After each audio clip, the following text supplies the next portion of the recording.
Welcome to our channel. Saudara-saudari yang terkasih, para pendengar setia Riak Sabda, kita berjumpa lagi di Renungan Harian Riak Sabda edisi Senin 17 Mei 2021. Saudara-saudari yang terkasih, bacaan pada hari ini, bacaan Injil kita ambil dari Injil Yohanes. Saudara-saudari yang terkasih, ketika Yesus akan kembali kepada Bapa, Yesus memberikan nasihat terakhir kepada para muridnya.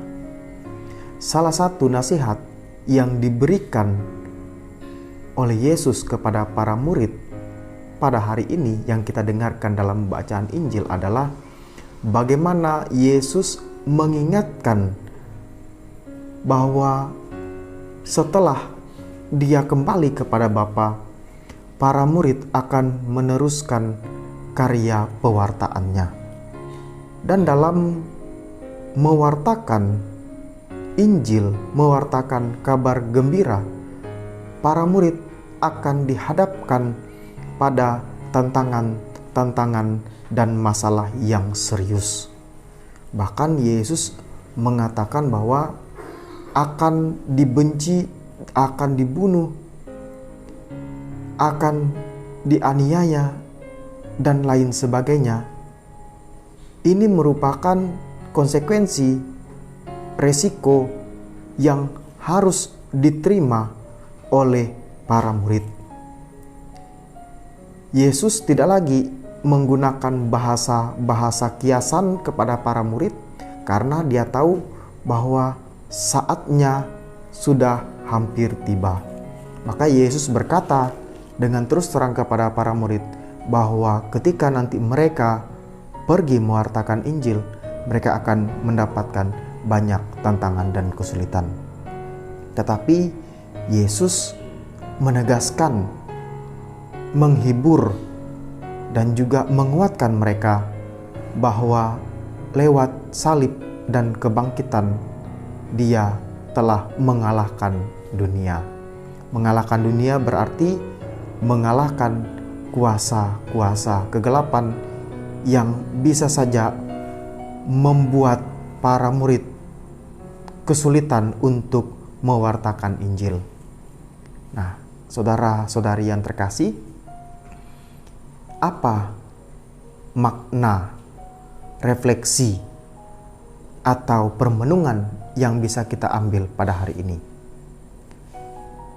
Nasihat Yesus bukan hanya kepada ke-12 murid yang mengikuti Dia, tetapi juga bagi kita murid Yesus pada zaman ini. Banyak sekali tantangan, banyak sekali persoalan, banyak sekali masalah yang harus kita hadapi untuk mengakui Yesus di hadapan orang banyak.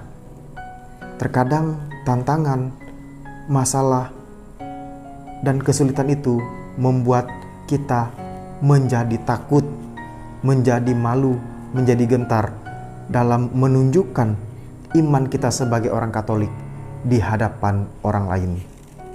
Yesus menegaskan bahwa inilah konsekuensi kita. Kita yang dibaptis, kita diajak untuk menjadi rasul-rasul modern, rasul-rasul milenial dalam mewartakan Injil, mewartakan semangat Yesus, mewartakan semangat persaudaraan, semangat cinta kasih yang Yesus wartakan dan ajarkan kepada kita. Nah, inilah tugas kita, inilah tantangan bagi kita. Apakah kita tetap berani meskipun kesulitan, penganiayaan, kebencian datang menghampiri kita? Ataukah malah kita memilih untuk mundur dan tenggelam di dalam arus pencobaan ini? Nah, inilah yang harus kita renungkan sebagai orang Katolik pada zaman ini. Kita adalah murid-murid yang punya konsekuensi bahwa kita akan dibenci. Tetapi kita harus ingat bahwa Yesus sudah mengalahkan kesulitan dan tantangan itu lewat salib dan kebangkitannya. Saudara-saudari yang terkasih, inilah yang bisa kita renungkan pada pagi hari ini. Kita mohon agar Roh Kudus yang dicurahkan bagi kita pada hari raya Pentakosta nanti menjadikan kita semakin mampu, semakin kuat, semakin bersemangat dalam menjadi saksi-saksi Kristus. Saudara-saudari, demikian renungan pada hari ini. Semoga kita sekalian dan keluarga kita masing-masing senantiasa diberkati oleh Tuhan. Amin. Jika kamu suka video ini, like dan share kepada teman-teman seiman. Jika kamu ingin mendapatkan update-update terus, tekan subscribe dan hidupkan tombol lonceng. Terima kasih, Tuhan memberkati kita selalu. Amin.